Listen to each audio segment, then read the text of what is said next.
Things are getting very ugly inside Camp Trump. The MAGA ship has sprung a leak, and Marco Rubio just threw fellow Trump ally Mike Waltz overboard to go and patch the hole. Let me explain what's going on here.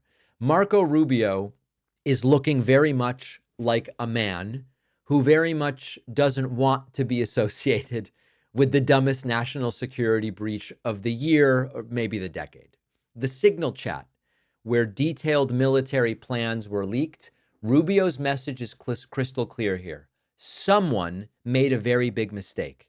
And of course, we all know that the someone is Mike Waltz. This is Rubio starting with the friendly fire civil war because he wants to be out of the way when the other shoe drops. Take a look. First question, let me just say on the Signal thing. This thing was set up for purposes of coordinating how everyone was going to call. You know, when these things happen, I need to call foreign ministers, especially of our close allies. We need to notify members of Congress.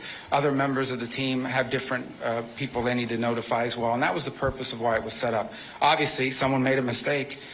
Someone made a big mistake and added a journalist. Nothing against journalists, but you ain't supposed to be on that thing. So they got on there and this happened. Someone. We all know who that someone is. And Marco Rubio is not playing coy with subterfuge about hacking. He's not suggesting any of the various explanations that have been given so far. He's simply saying someone added Jeffrey Goldberg. And that's the problem. And we all know who that is. It's Mike Waltz. It's National Security Advisor Mike Waltz, the guy who created the Signal Group in the first place. This is the closest we've gotten in this entire time to a Republican breaking ranks. Big mistake is basically an expletive in MAGA world, where Trump has never taken responsibility for anything and where Trump has never apologized for anything, and that sort of MO is what trickles down to everybody that works for Trump. The fact that Rubio said it at all tells you something. What Rubio is doing here is building a wall, not between the US and Mexico. He's putting a wall between himself and Mike Waltz.